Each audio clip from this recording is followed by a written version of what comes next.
함께 오늘 나눌 말씀 찾아보도록 하겠습니다. 요한복음 3장 14절로 21절까지의 말씀입니다. 요한복음 3장 14절로 21절까지의 말씀 함께 찾아보도록 하겠습니다.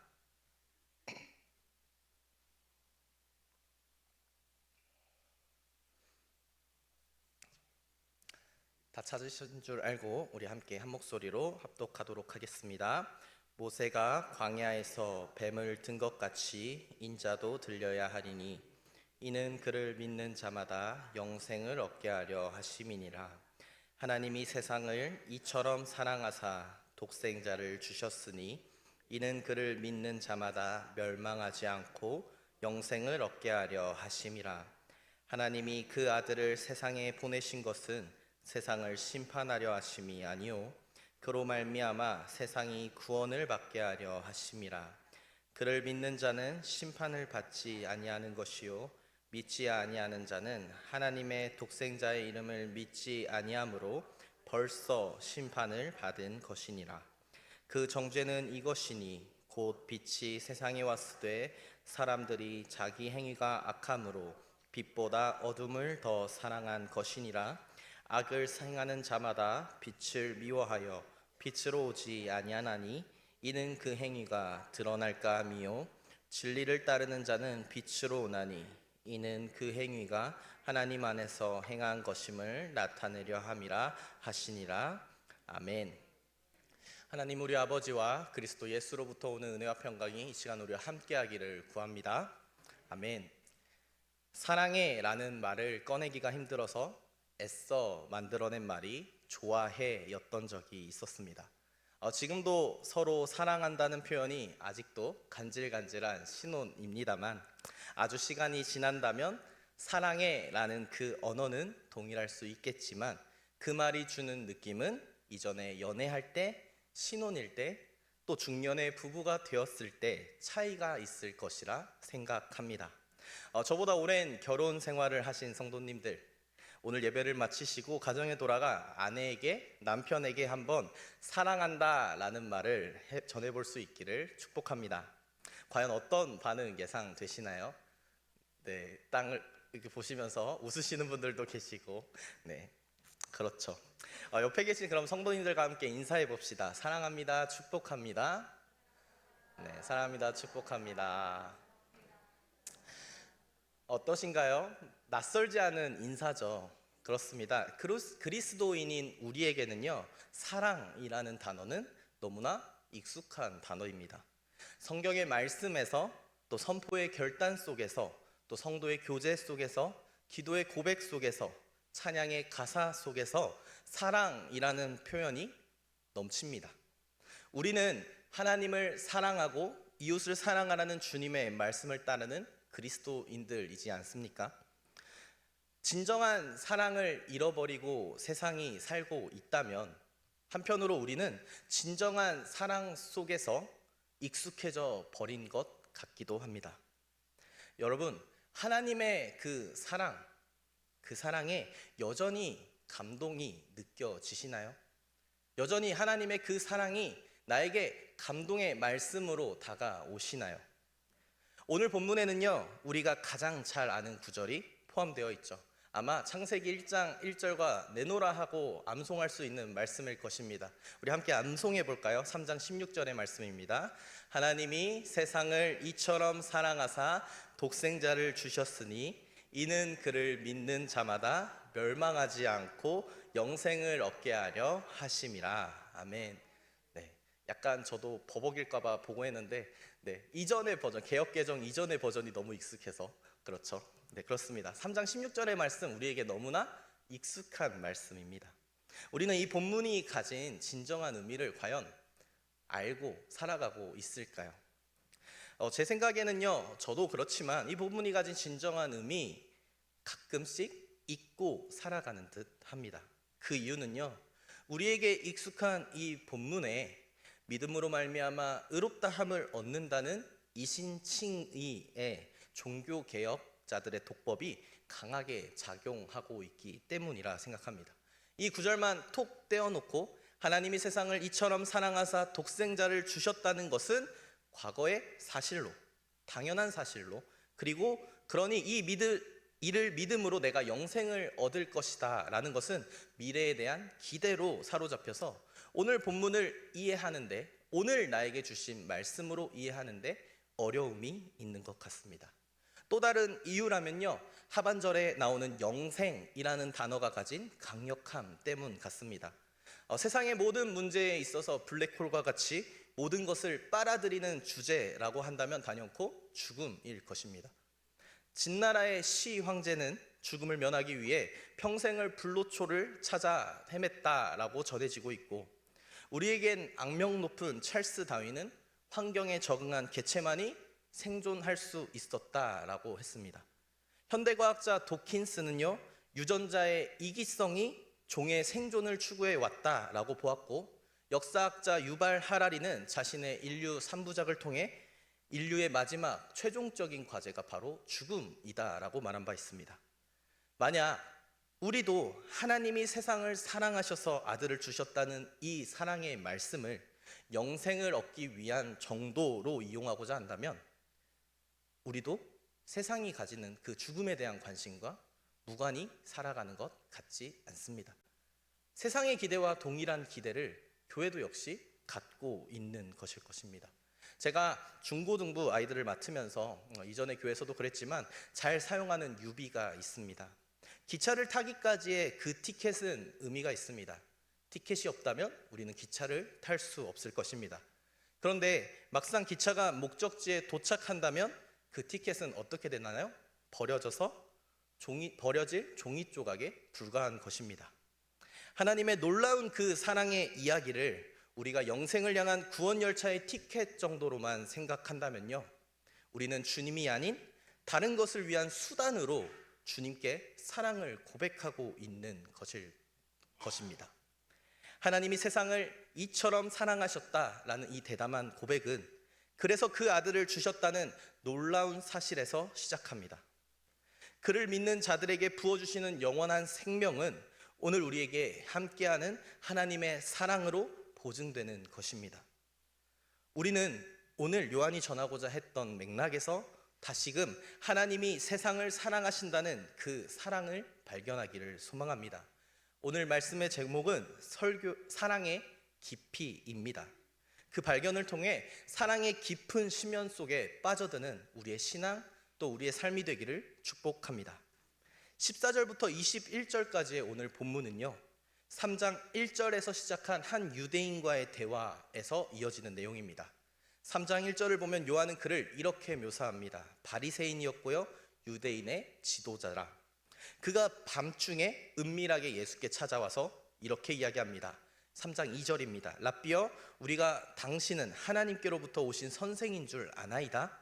하나님이 함께 하시지 아니하면 당신이 행하시는 이 표적을 아무도 할 수 없음이니이다. 아마 니고데모는 오랜 시간 예수를 지켜보았던 것 같습니다. 그가 행하는 것, 그가 말하는 것을 유심히 지켜보던 그는 결론을 내렸을 것입니다. 이 사람은 하나님의 사람이구나. 그럼 그가 왜 밤중에 그럼 주님을 찾아왔을까요? 그의 관심은 하나님의 사람을 통해 하나님의 나라에 들어가는 방법에 있었습니다. 그러니 주님께서 니고데모의 질문에 거듭나야 한다라는 그 방법을 제시하신 것입니다. 그런데 여기서 짚어야 할 것 한 가지가 있겠습니다. 이 유대인이 질문하는 하나님 나라는 죽음 이후의 것이 아니라는 점입니다. 유대인들의 죽음 이후에 대한 이해는 아브라함의 품이었습니다.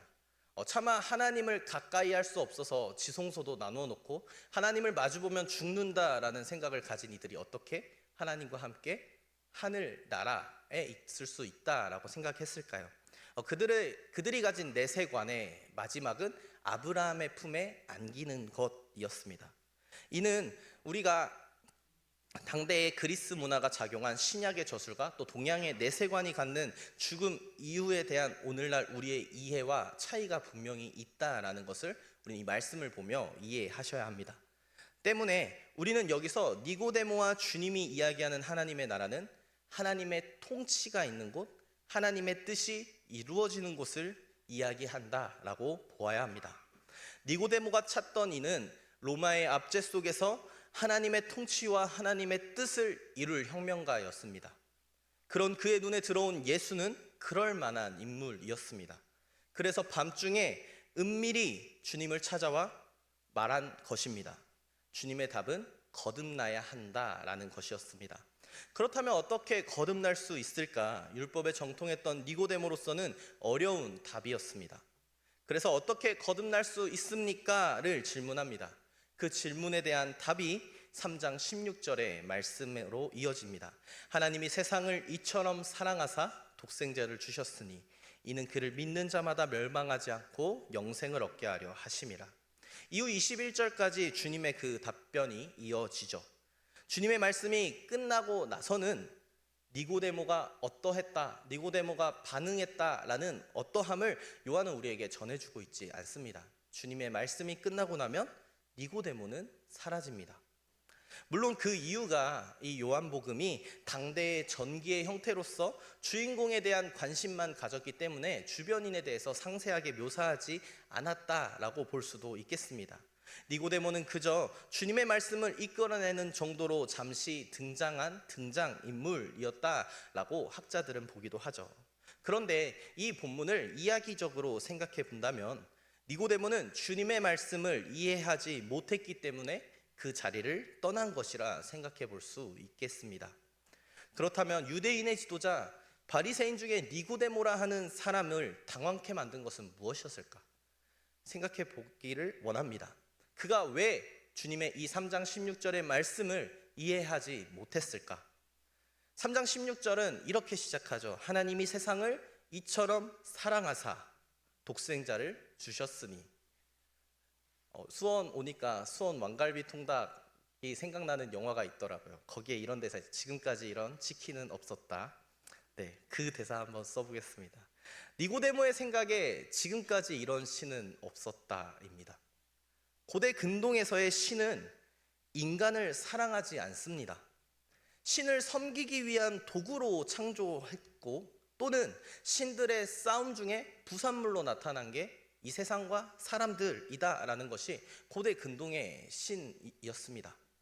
그런데 그래서 인간의 행동이 마음에 들지 않을 때 신은 사춘기의 청소년처럼 마음대로 처분할 수 있는 것이 당시 고대 근동의 신관이었습니다. 그런데 오늘 주님의 말씀은 이해할 수 없는 낯선 신을 니고데모에게 소개하고 있습니다. 하나님이 세상을 사랑하셨다니요. 그래서 자신의 아들 독생자를 주셨다니요. 니고데모는 주님의 말씀을 이해하지 못했을 만합니다. 여러분, 하나님의 사랑은 놀라운 사랑 이야기입니다. 그가 하고자 하셨던 것은 믿지 않는 자를 향한 심판이 아닌 하나님을 믿는 자를 향한 사랑을 보이시는 것이었습니다. 그 사랑을 통해 우리는 생명을 얻게 되었습니다. 하나님의 생명을 얻으신 여러분들 축하하고 축복합니다. 우리는 그저 멸망을 피한 사람들이 아닙니다. 우리는 그저 심판을 면한 사람들이 아닙니다. 우리는 이 놀라운 사랑 가운데에 이미 있는 사람들입니다. 하나님의 사랑 가운데 거하시는 여러분 되시기를 축복합니다. 여러분, 하나님의 사랑에 대한 나의 이해가 조금 깊어지셨습니까? 그럼 그게 조금 깊어지셨다면 이제 그 대상을 나에서 우리로 한번 바꿔보도록 하겠습니다. 우리는 3장 16절에 하나님이 사랑하신 대상이 세상임을 기억해야 합니다. 17절 이하의 말씀이 강조하는 내용은 하나님이 나만이 아닌 우리, 또 내가 사랑하지 않아서 우리라고 생각하고 싶지 않은 사람조차 포함하는 이 세상을 사랑하셨다라는 점입니다. 17절과 18절의 말씀인데요, 하나님이 그 아들을 세상에 보내신 것은 세상을 심판하려 하심이 아니요 그로 말미암아 세상이 구원을 받게 하려 하심이라. 그를 믿는 자는 심판을 받지 아니하는 것이요 믿지 아니하는 자는 하나님의 독생자의 이름을 믿지 아니하므로 벌써 심판을 받은 것이니라. 하나님은 그 아들을 세상이 구원을 받게 하려 이 땅에 보내셨습니다. 하나님을 믿는 자는 심판을 받지 않고 하나님을 믿지 아니하는 자는 그것으로 말미암아 이미 벌써 심판을 받은 것이다 라고 주님은 말씀하십니다. 우리는 간혹 우리와 세상을 구분하곤 합니다. 주님을 믿지 않는 그들보다 나의 나음을 생각합니다. 성과 속을 나누고요, 빛과 어둠을 나눕니다. 우리를 빛에 믿지 않는 자들을 어둠에 두고 그들을 정죄하는 마음들이 들기도 합니다. 그런데 요한은요, 이러한 구분 따르지 않습니다. 빛과 어둠의 대조를 사용하고는 있긴 하지만 이 대조를 통해 보이고 있는 것은 성과 속, 신자와 불신자의 구분이 아닙니다.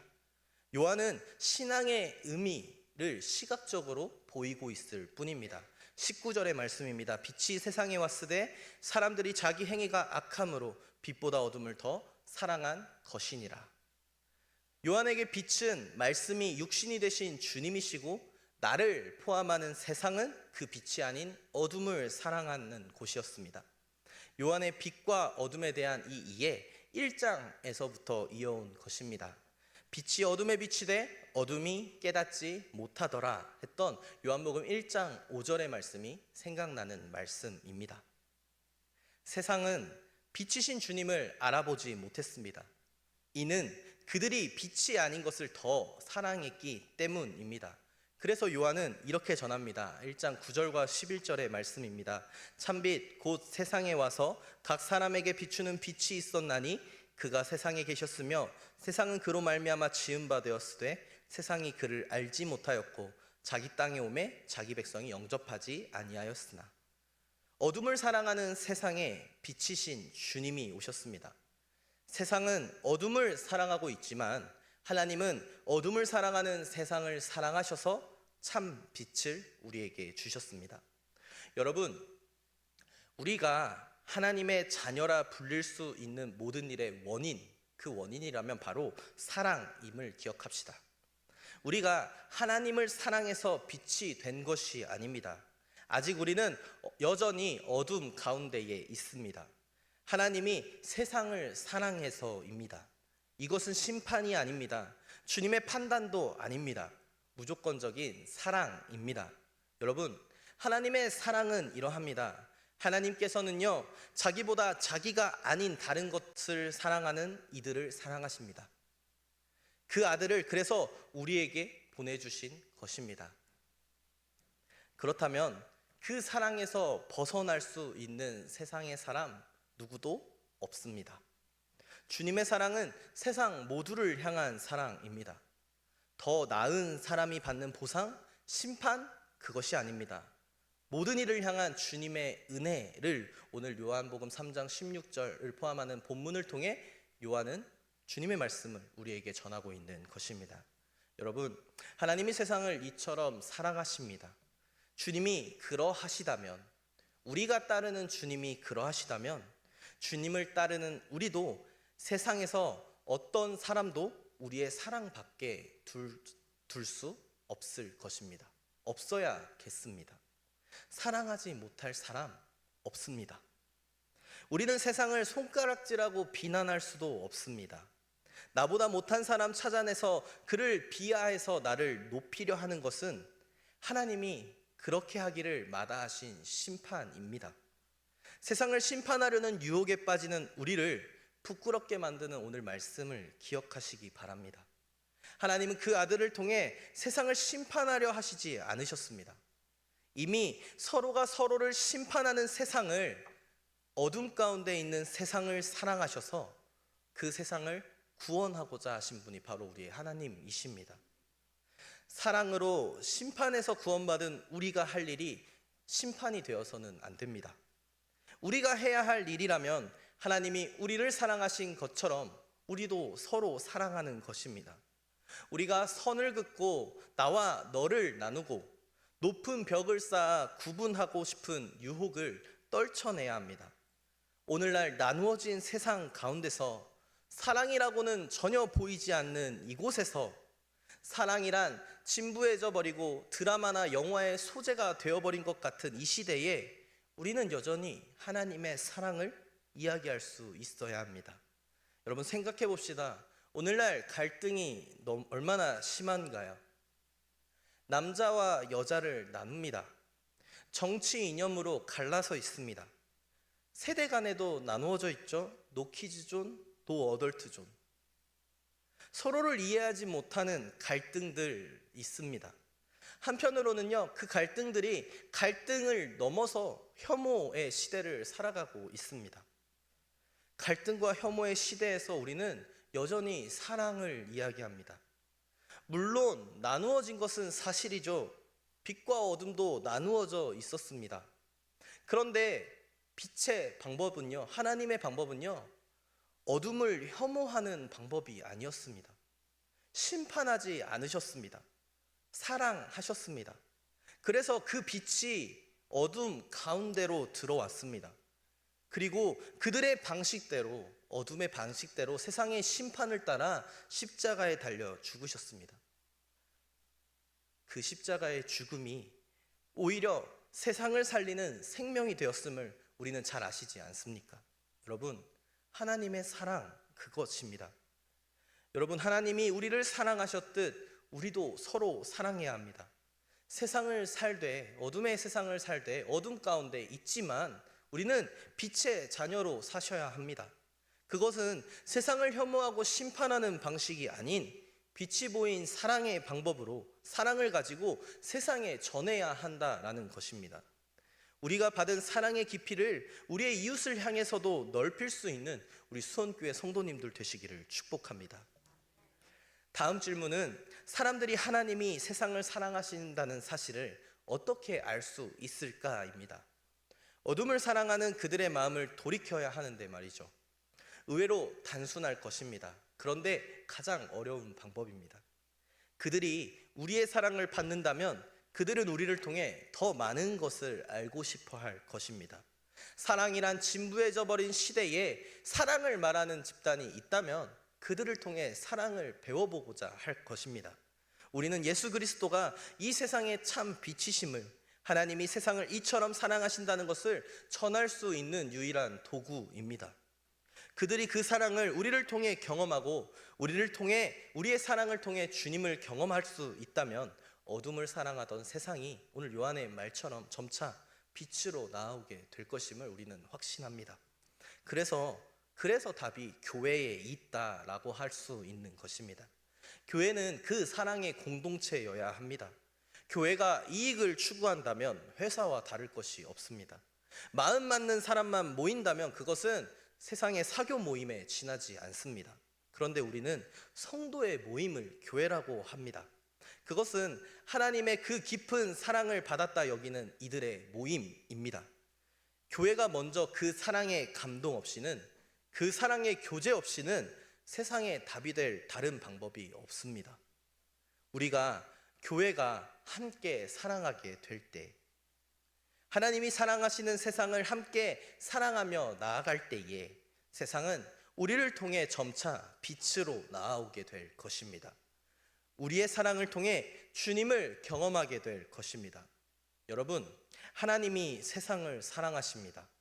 그 사실이 진부한 고백이 아닌, 타성에 젖은 고백이 아닌 오늘 나의 삶을 뒤흔드는 감동을 매일 새롭게 느끼는 선포가 되기를 축복합니다. 하나님이 세상을 사랑하십니다. 그것은 나뿐 아닌 내가 세상이라 구분하는 이들 또한, 내가 우리로 생각하고 싶지 않는 이들 또한 주님의 사랑의 대상이라는 것입니다. 하나님의 사랑에 동참하는 우리 되기를 소망합니다. 여러분, 하나님이 세상을 이처럼 사랑하십니다. 우리를 통해 세상이 주를 보게 될 것입니다. 하나님 사랑의 깊은 심연 속에 거하는 우리 수원교회, 우리 성도님들 되시기를, 우리 삶이 되기를 축복합니다. 짧은 니고데모의 이야기로 말씀을 마치겠습니다. 오늘 밤중에 주님을 찾았다 사라졌던 니고데모는요, 19장 39절에 가면 다시 등장합니다. 요한복음 19장의 내용에서는 주님이 십자가에서 숨을 거두었을 때에입니다. 니고데모는 주님의 장례를 치르고자 주님 앞에 값비싼 기름을 들고 찾아옵니다. 어둠 속에 주를 찾던 니고데모는 이제 여명에 이른 아침, 빛의 아침이 되자 주님을 찾아올 수 있게 되었습니다. 어둠 가운데 있던 니고데모가 이제 빛 가운데에 주님 앞에 있습니다. 참 빛이요 참 하나님이신 주님은 어둠을 사랑하던 세상에서 십자가에 달려 죽으셨고 그를 믿는 자들은 점차 빛으로 나아올 것입니다. 하나님이 세상을 이처럼 사랑하십니다. 그래서 독생자를 우리에게 주셨습니다. 이는 그를 믿는 자들이 멸망하지 않고 빛이신 주님과 함께 영원한 생명 가운데 있게 하기 위함입니다. 하나님의 사랑의 깊이를 알고 그 심연에 몸을 내맡기는 수원성결교회 성도님들 되시기를 진심으로 축복합니다. 모든 지각에 뛰어난 하나님의 평강이 그리스도 예수 안에서 우리의 마음과 생각을 지키실 것입니다.